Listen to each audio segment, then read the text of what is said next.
welcome back to part 20 of the Final Fantasy VII Remake, where today we're still trying to earn that prize money for Madam M so she can make a dress for us to go visit the Don. But we've got an extra match to do, this bonus match that was put in front of us because we were doing too well in the other ones. But it's fine, this is a fantastic boss fight, I always look forward to this. Tonight's Corneo Cup has been a spectacle like no other.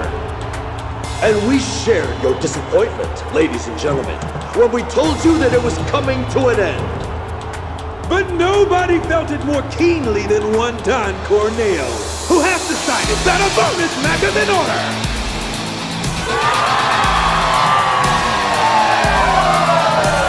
Participating in this match will be this evening's leading lights, the dynamic duo that has crushed all competition thus far, Cloud and Aaron!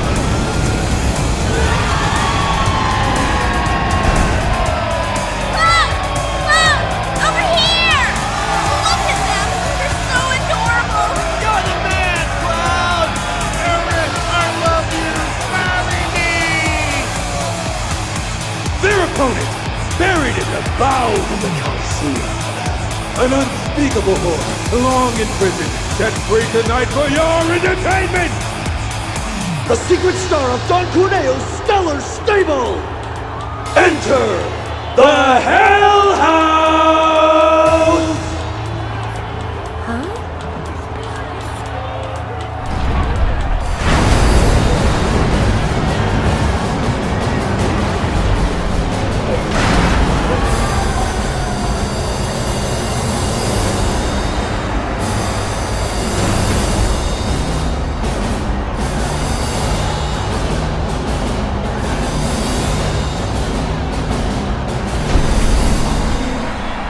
It's just a house. It's no ordinary house. The manifestation of pure evil versus the most badass couple this side of Midgard! Have you ever seen a fight more incredible, more epic? You have not! No sir, you have not! They'll be singing songs about tonight for generations to come! Keep your eyes glued to the action, ladies and gentlemen! The Cup's final battle begins now! And now it's time for the Hell House, as they put it. The way the Hell House works, and it's actually a pretty tough fight on its own merit, especially on your first time through, and certainly on that hard mode playthrough. The amount of times I've seen people get stuck on this fight is kind of... It's kind of ridiculous. This is a very tough fight and a huge step up from what you may be used to at this point. The way the Hell House works is that it's color coded. Right now there's a bunch of red lights surrounding it and it's got like a fiery effect to it. It's right now in fire mode, literally. After a while it will eventually do like a barrier shift and the color will change. That color will tell you its elemental affinity has changed. As I've mentioned before, the VII Remake's elemental system doesn't work in like a rock paper scissors sort of style. It works in a like versus style, as in it's fire versus ice and lightning versus wind. So if it's in fire mode, use ice. If it's in ice mode, use fire. If it's in thunder mode, use wind. If it's in wind mode, use thunder. The only problem with this fight, and you're going to see me stumble on it during this recording, and I can imagine if you're colorblind, it's going to be hell. Spotting the difference between ice mode and wind mode is not always the easiest thing in the world, because it's very light blue and very light green.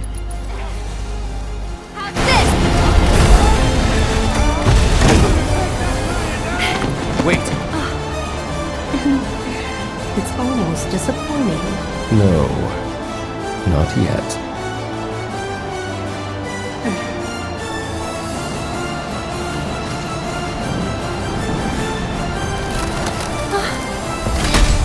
Ladies and gentlemen!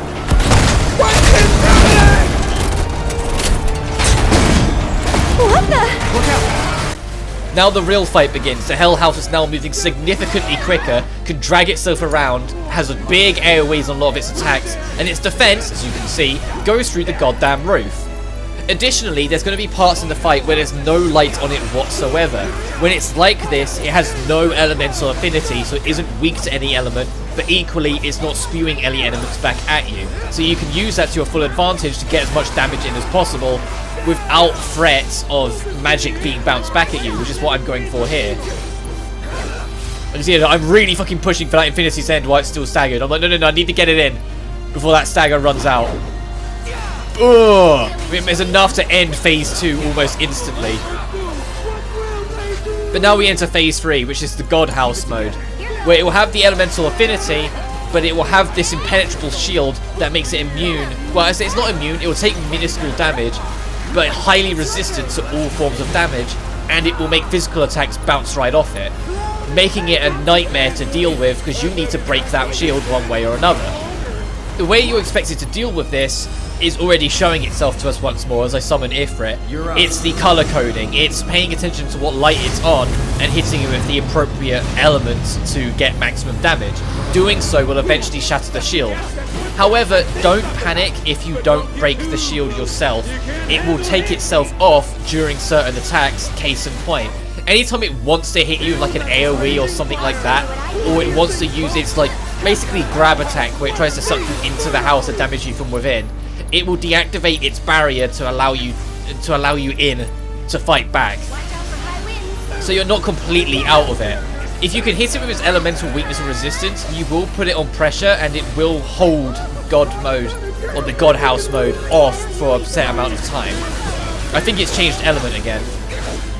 Because I genuinely, even though I'm not colorblind, I genuinely find it kind of hard to tell sometimes. Like right now, I know it's on wind now because it's got the green effects around it. When it was just the lights, I have no idea. So now I'm like, okay, I need to try and build up ATB. There we go. But then the God House mode's back up, so it's wasted.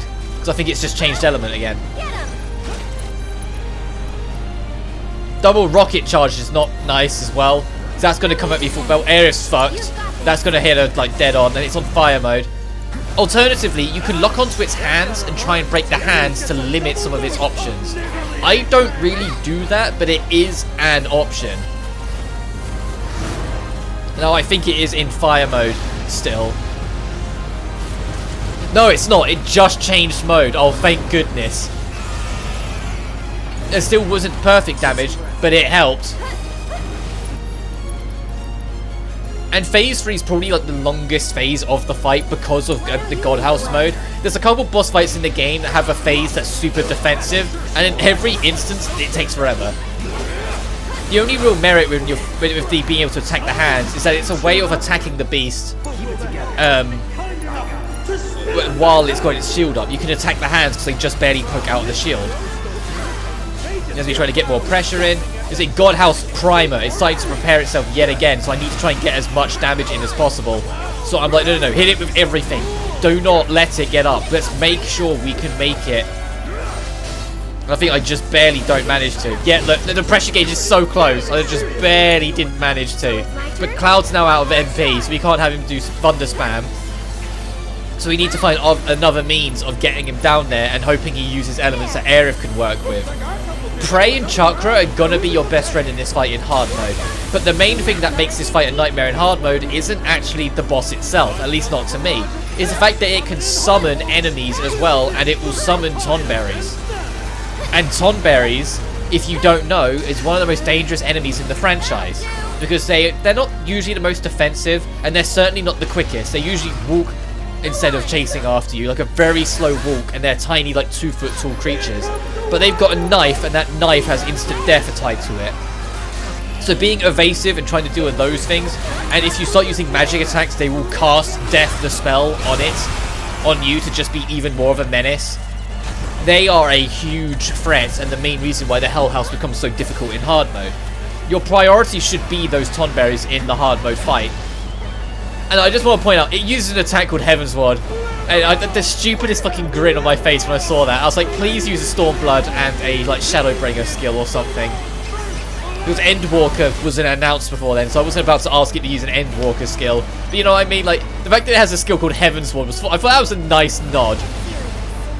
It was a very cheeky, nice nod. And I really hope 16 has a bunch of nods to 14 as well. And not just because, you know, same developer and whatnot. Also, watch me get, fucked here. It changes element whilst it was waiting up. So I went to use one attack and it didn't do anything. I went, huh? Okay. So I end up losing my opportunity. I get it next time though. The next time it does it, I do catch it. if you do catch the elemental weakness whilst it's sitting up there, it will crash down instead of jump down, so you can get more damage on it. But it's in its final phase, which is what it's on now, which is why it's weakening.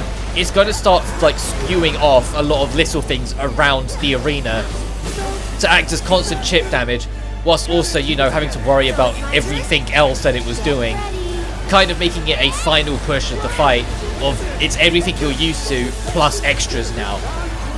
But that new attack is your best friend.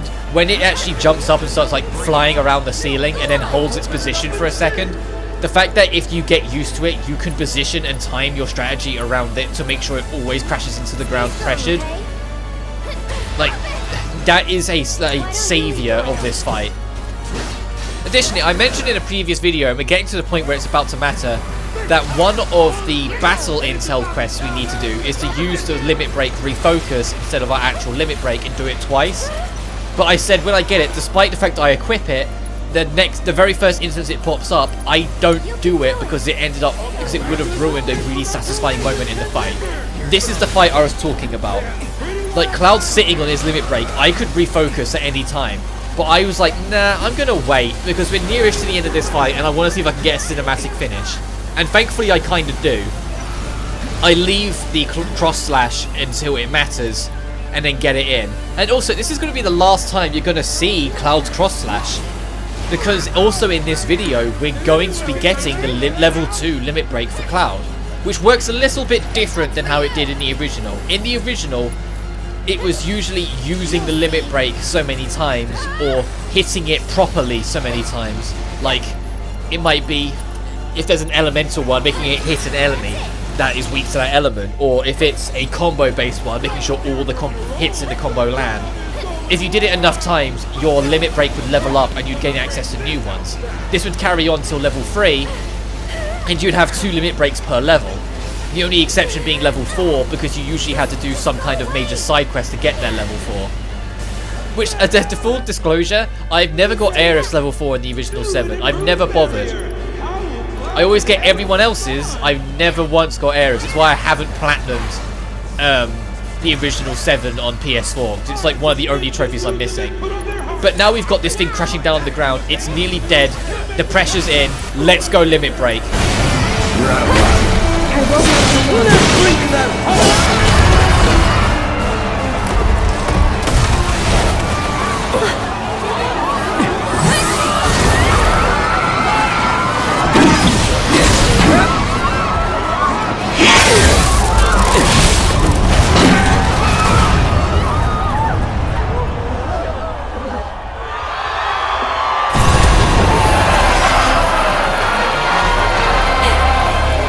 We did it!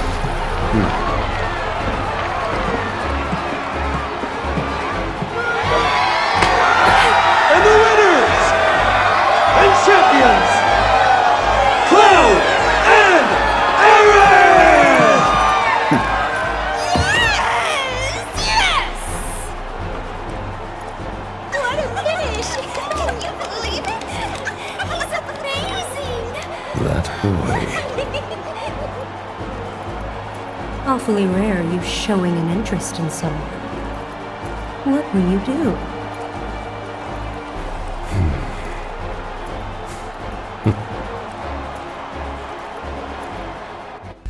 Yay! Madam M got the prize money! And instead of going straight there, we're almost going to immediately U-turn and go back into the underground Coliseum. Because there is an opportunity available to us that if you skip out on now, you won't be able to get again for Aerith until either you redo this chapter in New Game Plus or in your hard mode playthrough. Because the next opportunity we get to go back to the Coliseum after this bit is only in a section that doesn't have Aerith in our party. And what I'm talking about is that down in the Coliseum, there is now the option to do special exhibition matches, which is what this Gatekeeper is going to talk about. There's one specifically for Cloud and one specifically for Aerith. If you do them, you unlock that character's specific next limit break. So you will get Cloud's level 2 and you'll get Aerith's level 2. But, like I said, this instance, this opportunity right here is the only time Aerith will be in your party whilst the Coliseum is reachable. The next time we're here, Aerith won't be in the party. So you have to get it now if you want everyone's level 2. If you want to make sure every character gets it, this is your opportunity. This is genuinely missable. You need to go get it now. Don't go to Madam M. The moment you go to Madam M, you hand Aerith off to get the new dress on and the opportunity's passed. It's actually kind of a small gap for you to do it. You have to kind of just know to immediately turn back and go do it. Yeah, the game says, oh, you can do the Coliseum stuff now, but you've just done 4 rounds of it. So there's a good chance, especially for the casual player, you're not gonna bother. You're gonna want to get a move on. You're gonna see what's next. You've already been in this place for hours, likely. Especially on your first playthrough. You've been waddling around for ages just seeing the sights. So the idea of immediately coming back into it the moment you leave will seem unreasonable, but you gotta do it. So, what are you in the mood to fight? And the gatekeeper will be like, oh wow, you did come back. You see, like, it's Cloud and Aerith. But if you do Cloud, you get legacies. And the legacies is how you get access to your level 2 limit break. So we'll get Ascension for Cloud and Planet Protection for Aerith. Cloud's level 2 straight up replaces his level 1. It's just a high damage dealing skill that replaces Cross Slash, that hits more and does more damage. Because it's the exact same as Cross Slash in terms of its intention of what it's supposed to do. Yeah, it's a different animation, it has different cool effects and does different things in that sense. But the idea of it of just being a heavy hitting move is the same, and so level 2 just straight up replaces the level 1. Aerith, however, is a little bit more it's a little bit more varied than that. It's a little bit more thought than that, because they're actually pretty different with her nature of a supporting character. Her level 1, as we've seen a couple times, as I get put to sleep here rather annoyingly, and because you're on your own, I've just got to put up with it. Her level 1 is Healing Wind. It's a group-wide, almost full heal, and I believe it slightly speeds up the ATB. Whilst her level 2 is Planet Protection, which makes you immune to physical attacks for a while. If you're going against a boss fight that is like almost entirely reliant on physical attacks, Planet Protection is a godsend. If you're going against something that's magic-based, Planet Protection's worthless, and Healing Wind becomes more valuable. So you'll be alternating between the two to get it right. Although this is nice, I think okay, never mind. There's a point later on where I catch 2 enemies with 1 Infinity's Edge, and I was very happy with myself for it. I mean, nearing the point where we've nearly, if we haven't already, we've nearly maxed out Infinity's Edge. And when I do properly, I change my weapon to actually, because once you've maxed out and got all the skills for your weapon, use the weapon you want. Because through the upgrade charts, you're gonna have materia slots really available for all of them. So it's just down to the stat bonuses. And I can tell you right now, the best all-rounder is the starting weapon. The Iron Blade's good for physical attacks. This is good for insane physical attacks with some magical properties. And the bat's just kind of useless. Later on we get a weapon that's super like strong on magic but not much else. Like, it's down to finding your playstyle. I like the Jack of all trades, Master of none, so I actually go back to the Buster Sword. I go back to like everyone's favourite Buster Sword, the iconic weapon of legend, and end up keeping it for a while until we get a new weapon for Cloud to start learning more skills. Which is something I actually only really started doing in this Let's Play. In my like normal playthrough of the game, I didn't put the Buster Sword back on until my hard mode playthrough. I just used whatever sword I got newly next. I think the only exception to that rule is that the last weapon you get in the game, its biggest drawback is that it's actually a really small weapon compared to all the other weapons Cloud gets. Like, it's, you know, it's actually reasonably sized, so it ends up feeling really short, and you can feel that range difference sometimes where you're just not catching enemies at the end of some things. And so I swapped off that, I think, back to the Infinity Edge.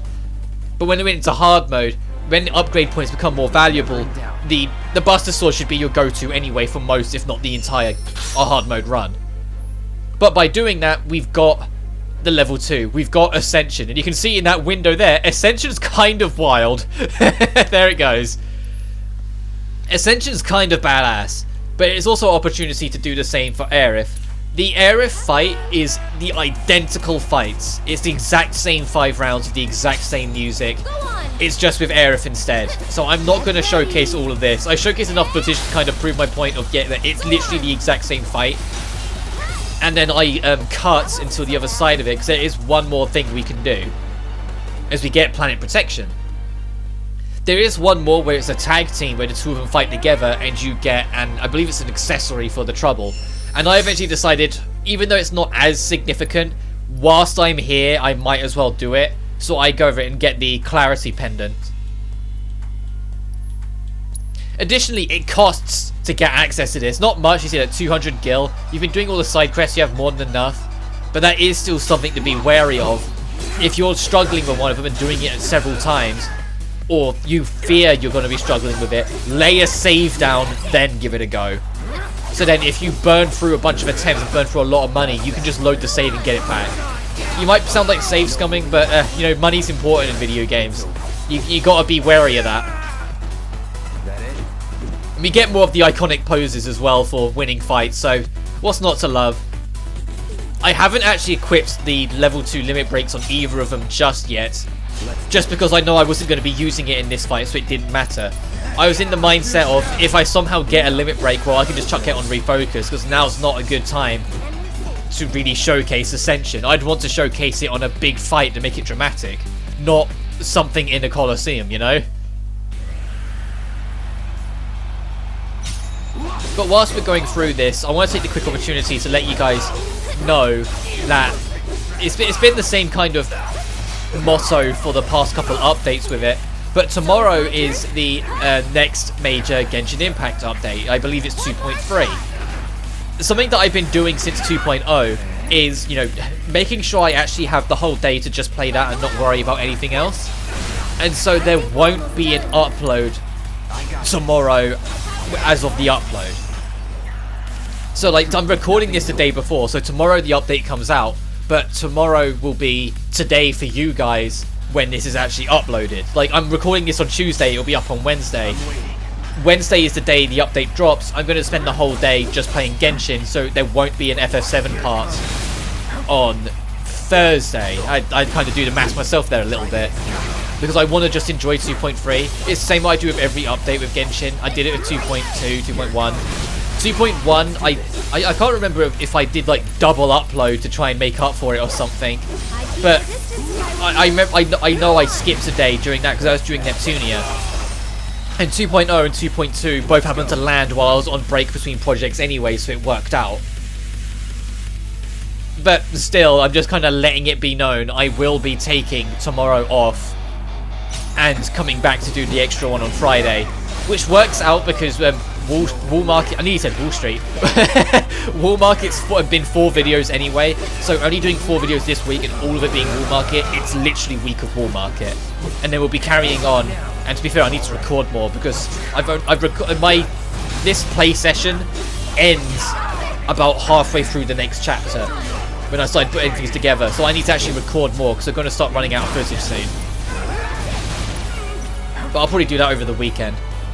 But it's just more of like a heads up that, yeah, there's not going to be an upload tomorrow, don't expect one. Obviously, if you're watching this way in the future, it doesn't matter, and you can just hear how dated it is. It's like, well, this was a 2.3 update, we're on like 6 point whatever now. But we just got Infinity's End as an actual ability, so now we can do it off anything, which is, the moment I got that, I was like, yes, now the power is unleashed.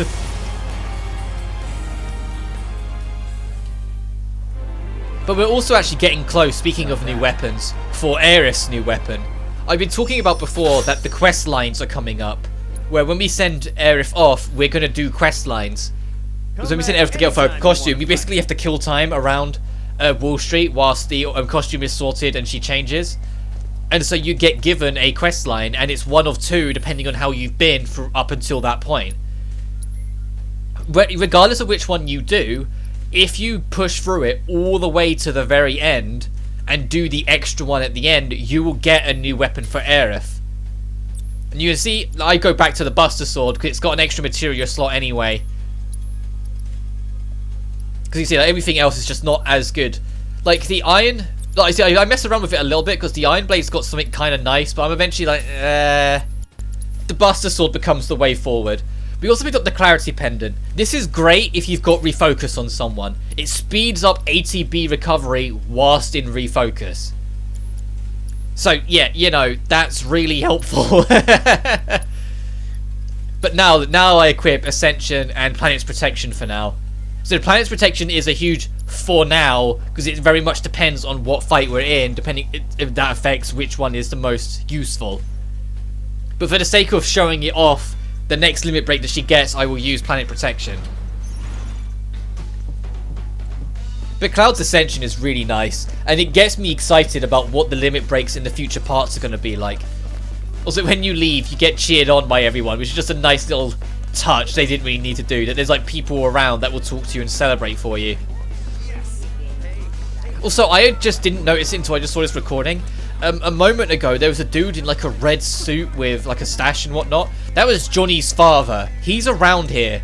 And I didn't register that because I forgot that Johnny's father was here full stop, so I wasn't looking for him.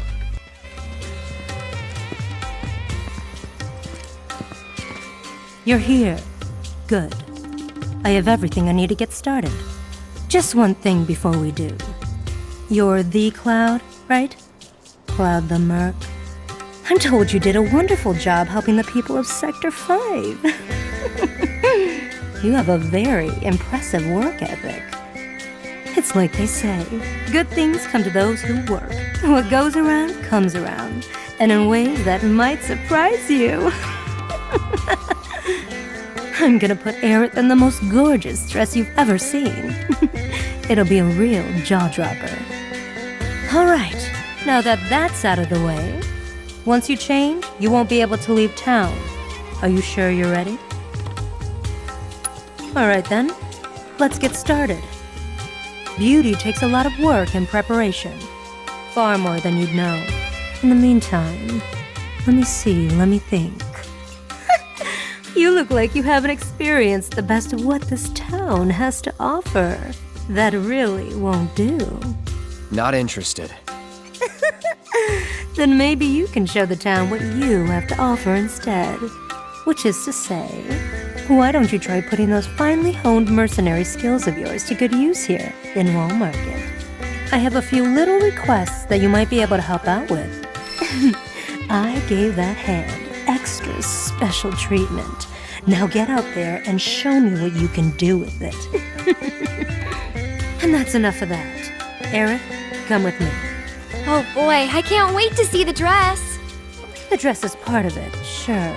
But we'll also need to do something about that plain Jane makeup and hairdo. This is gonna take some work. Ouch. Well, I'll see you later, Cloud.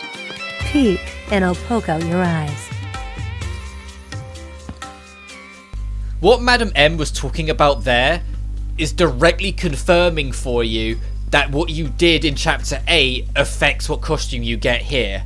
She says you were really active and helpful in Chapter 8, so you're rewarded handsomely for it. Like I said, it's literally down to the side quests you do in Chapter 8 which costume you get for Aerith. If you do none, 1 or 2, you get the worst. If you do 3, 4 or 5 of them, you get the middle one, and if you do all 6, you get the best. Whilst Tifa's costume was entirely dependent on what option you picked by doing all the side quests in Chapter 3. So you're rewarded for actually doing side progression by having different things happen in this chapter. But like I said, there's still one more piece of the puzzle. Still one more piece. But we've got some time killing to do. And we're on our quest lines. We got Madam M's quest line. If you get Madam M's, you're on the clean route, so to speak. If you get Chocobo Sam's questline, you get the sleazier one, and you end up working with Johnny.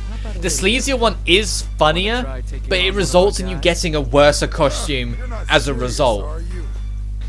Like, I feel like the best costume you get for the third individual involved is by doing this questline. I feel like that's the intended route. This is the best, and then the sleazier is the second best, and then the nature of just not doing all 3 side quests in a given thing is the worst. But this minigame, the squats minigame, firstly, it shouldn't have the music as good as it does. It has no right being as charming as it is. But it's a returning minigame from the original that was literally, you had to rotate pressing 3 buttons, and it was about getting a rhythm with the buttons so you didn't trip up. And in this, they extended it to 4 buttons, and they made it that it's a rhythm game more directly. It's not about finding your own rhythm, it's about literally following the rhythm the game's telling you. You press it when the arrow reaches. If you do it too soon or too late, you will stumble and fall. What makes it cheeky, however, and you can see it in the window already, firstly, it will gradually start to get faster and faster, and additionally, the thing will go invisible. So you have to actually pay attention to the rhythm. So you'll see it starts off nice and slow. X, square, triangle, circle. X, square, triangle, circle. X, square, triangle, circle. But now it's gone, and you've got to remember it. You've got to remember the pattern. But also, if you pay attention to Cloud, he's going to start moving just that little bit faster between every animation. Don't race to do it, but just very gradually start speeding up your button presses. And eventually when you get to around 17 or 18, the rhythm you reach there, just stick to that and you should be comfortable. Well, I keep going because I like testing myself, but if you're just trying to pass it, that's the kind of general idea. You see, look how fast Cloud's going. That's me still doing I'm like triangle, circle, X square, triangle, circle, X square, triangle, circle, X square. Like, I'm still doing it, I'm just doing it faster. You have to keep up with it in this way as you go. But there's going to be a harder version of it that will unlock after we do it. This is just the introduction. And in those later versions, there will be points where Cloud will get stuck and you have to mash the X button to get him up. Every time he goes, that moment is about to creep up, the rhythm board, so to speak, will pop up again. The UI will pop up again, so you'll see how fast you're actually going. And I assure you, it's a lifesaver for keeping on top of it, because it goes on for far longer, so it's easier for you to start eventually losing the rhythm. Or become more cemented when you find it. But when those mashes come in, you can actually see where you are in the rhythm and see if you're going just too slow or just too fast. Because if you're going just too fast, eventually you will go just that too much faster and Cloud will stumble. But equally, if you're going too slow, you will hang on a point for too long and Cloud will stumble.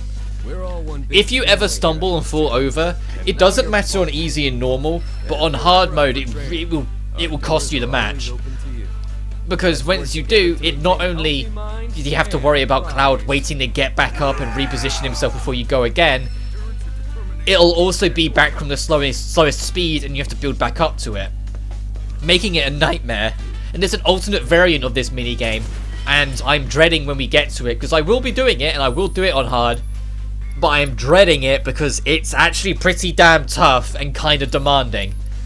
Speaking of, I uploaded a video the other day of me doing the Whack-A-Box in Intergrade, or the version of the Whack-A-Box in Intergrade, where you have to get the max score to 50,000 just to get one reward. That I'm also dreading when I eventually do Intergrade, doing it again. I might just showcase it because the 50k reward, I don't feel is worth it enough. It's really good, it's double XP. No, double experience, but at the same time I was kind of like, I don't think you need it in Intergrade.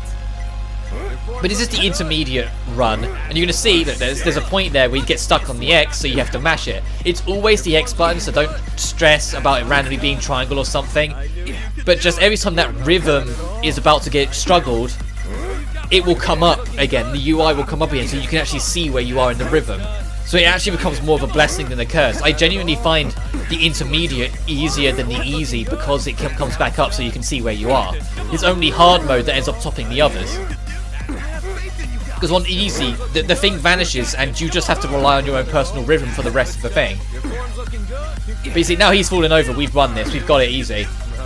We can run away with it. So now it's just a matter of seeing how far we can go, seeing how high you want to try and push that number just by being as smooth as possible. Because anytime you see Cloud stop for like a split second, that's me being ever so slightly too late. Literally like marginally too late. See, now we've got the rhythm, we're in it, we're going. We're going to try and hit 50, we got that. I think I'd go for 50... Oh yeah, I'm not going to get 53. He got stuck again on 52, so I was going to go for 53. But there goes the intermediate. Victor, 52 points. Or 52 squats. And now once he's done the intermediate, you can challenge the coach himself to hard mode. And you also get luck up, which is kind of nice. If you beat Jules, you get the championship belt, which you want. It is a really, really good accessory. It's a stat booster. It doesn't really have any extras or like special qualities of life, like makes you immune to X thing or the champion belt. But its stat boosting nature is really good. For this last one, I'm actually going to shut up and let the amazing music speak for itself. You're better than I thought. You are in the zone. Who'd have thought it'd be this close? I can hear your muscles crying out in joy. Poetry in motion. I believe in you. You can do it, Jules. We're rooting for you. Poetry in motion. Someone's training you. You're better than I thought. I can't get enough of those beautiful muscles. You are in the... I believe in you. You're better than I thought. Slow and steady. 1, 2, 1, 2. Someone's training poetry in motion. Oh man, who would have better than I thought? Who'd have thought it'd be this? I believe in you. Someone's training. Yeah, Jules. Show that sissy how it's done. You're better than I thought. Poetry in motion. Someone's training. I can't get enough of those beautiful muscles. Who'd have thought it'd be this? I believe in you. You are in the... I can hear your muscles crying out. Someone's training. You're better than I thought. Poetry in motion. Someone's training you. Oh man, who's gonna win this one? Who'd have thought it'd be this? I believe in you. You are in the... Slow and steady. 1, 2, poetry in 2. I believe in you. You can do it, Jules. Someone's training for you. I thought it'd be...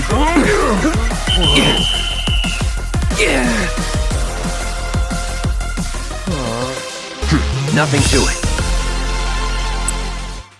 I love that this game has fun, you know? I love that this game has fun.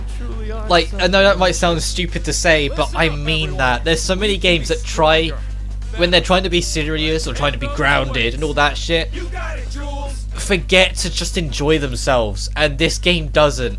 The whole of Wall Market is such a fucking treat in this game because it just has fun with itself. It knows that, yeah, there's going to be some serious shit coming up. There's going to be some moments that are going to be brutal.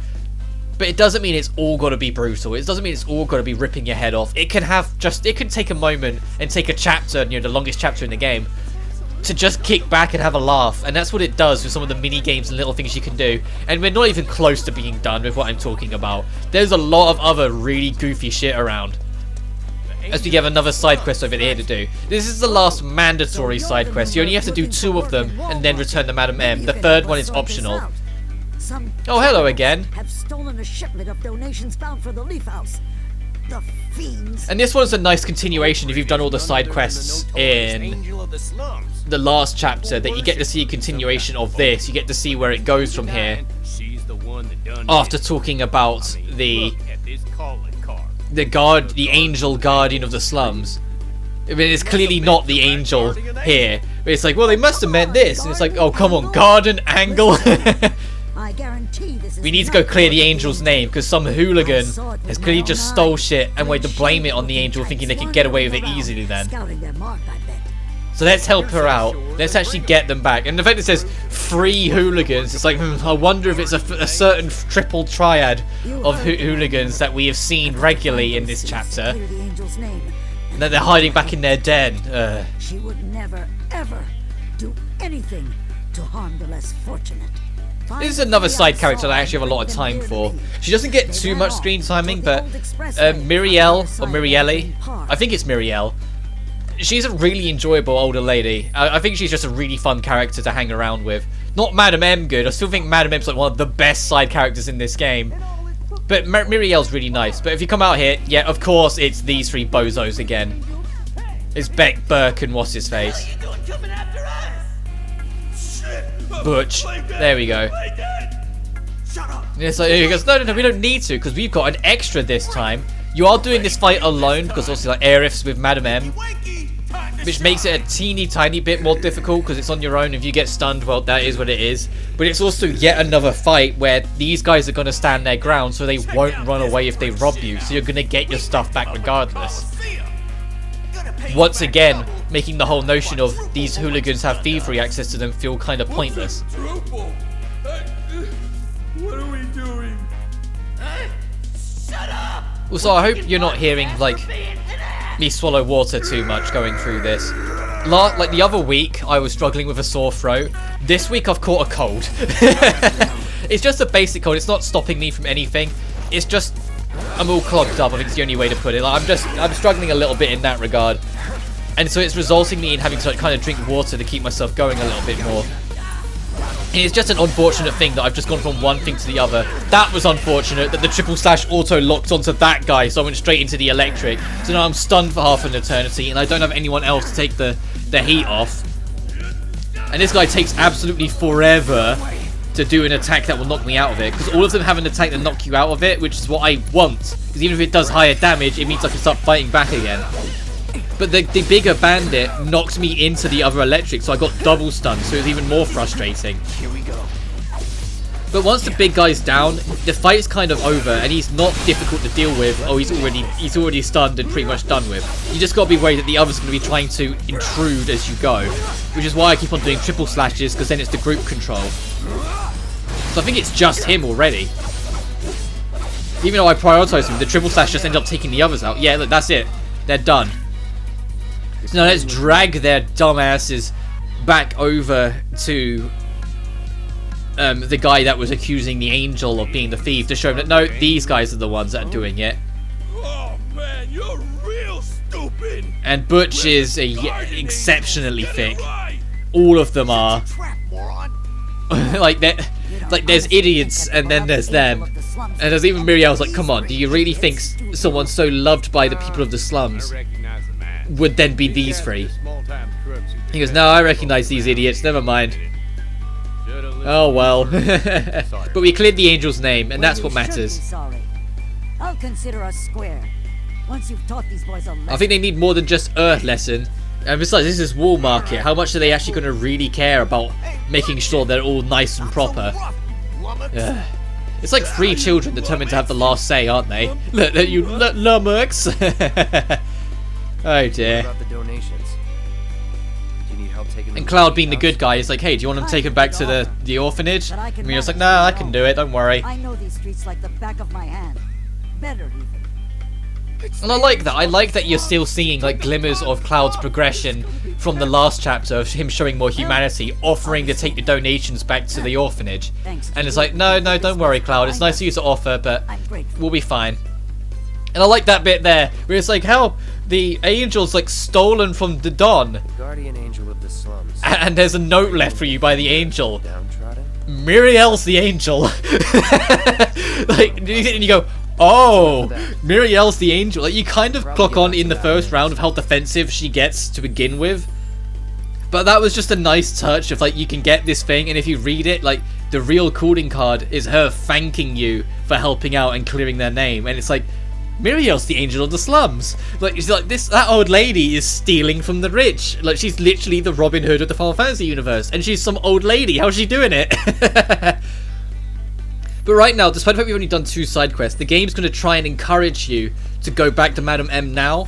But the moment you reach the door, you will then be stopped and asked, hey, do you want to do a 3rd side quest? And then that will affect what costume you end up getting for the 3rd character. Literally, the gatekeeper just randomly shows up, like he runs into your way and he goes, hey, I know you're doing that thing for Madam M, but you're looking for time to kill, right? So do you want to come do some extra like tournament fights for me, please? It's just a one-off extra fight, but you're gonna want to do it for the best possible result. So, you know, go do it. And you get a weapon for Aerith for the trouble. So even if you're not that fast about the costumes, it's still worth doing, because a new weapon means a new skill to learn. So obviously we're gonna go down there and chase it up. I don't do the whole stretch. I cut back because, you know, we've been through Wall Market enough times that you know where you're going at this point. You should be able to find your way around. And special match is what you want to click. Free battle will just go into the normal systems on the menus and whatnot, where it's just Cloud and whatnot. And this was on my blind playthrough where I discovered you could get the limit breaks level 2, because I did do what I said earlier, where I just kind of pressed on. I didn't immediately turn around. And then I was like, oh, so I could get the one for Aerith. I'll have to do that when she's next in the party, for then to her never join the party again whilst the Coliseum is open. Because I said, obviously there'll be other points where she's in the party. It's just the Coliseum isn't always open, and the next time it is, Aerith just happens to not be in the party. In the same vein that we can't get Tifa and Barrett's level 2 limit breaks because they happen to not be in the party right now. But this rigged cutter, it's a little bit different than the others. It has a berserker mode, so it lowers its defense but ups its attack. But that really doesn't mean much. The lowered defense, if anything, is more significant than the upped attack, because you know how to deal with these enemies by now, and so being able to just counter them more aggressively, that's what really matters. So this fight doesn't take that long, especially when we start getting the pressure in. Look how quickly that pressure's building up. And the beauty is that the condition, the Berserker, can last even in its stagger. It doesn't just immediately end, so you can get a lot of free damage if you get it. Unfortunately, the Berserk, as you can see, just runs out before I get it. But if you're quicker on the bat on it, you can end this fight almost instantly the moment you go, because the defense lowered is still there. But there we go, we just won. The crowd's happy for our extra fight, and we get, like I said, a new weapon for area for our trouble. Which is a nice weapon. It's not the best in terms of the ability it gives, like you're not going to use it that often, but it's nice to have as a little extra. Because it's literally a little extra. You get a tiny, butterfly looking companion that comes with you and will attack alongside Aerith. So it's like a 0.5 party member with you. Wait, you're here? So it is nice. It's just Arcane Ward, some of the abilities she gets afterwards, they all just end up being more significant, I feel. And so I don't bother. I use it enough to get it locked in so we can move to other weapons. You're really not going to see me use it that often because there's just no real reason. But Madam M will meet you right now at the end and basically just say, look, there's everything else done, so you can come by whenever you're ready now. But understand that when you do, you're kinda locked in for the last chunk of this chapter. So if you do want to explore, you do want to do more of the mini games, you want to see what other little trinkets you can find, now is your chance. Because that's what Madam M's letting you on. It's like whenever you're ready, come back to the parlor. So only when you've done everything and you're satisfied, do so. I believe those treasure chests that were blocked off by people standing in the way, they're now available to you, I believe. I go back and get them later on because we're gonna be coming back later on anyway, but you can go for them right now if you so choose. But it's time to put on that new scepter, and I upgrade the weapon as well so we can get the benefits of it. And I believe she puts her up to 5 materia slots, which is really nice at this stage of the game. The max you can have is 6 on your weapon and 6 on your accessory in part 1. Like I said, in the original 7 it went higher than that, but I imagine they kept it down to 6 for the nature of it's only part 1. They don't want you to get too powerful when realistically you shouldn't be anywhere near that. It's the same reason Quake's not in this game, or Flare, or Meteor, or Ultima, because they don't want you to get too powerful yet, otherwise where would you have to grow in the future parts? But anyway, next time on the VII Remake, we're going to see what Aerith has been up to with Madam M. But until then, you guys take care now. Peace.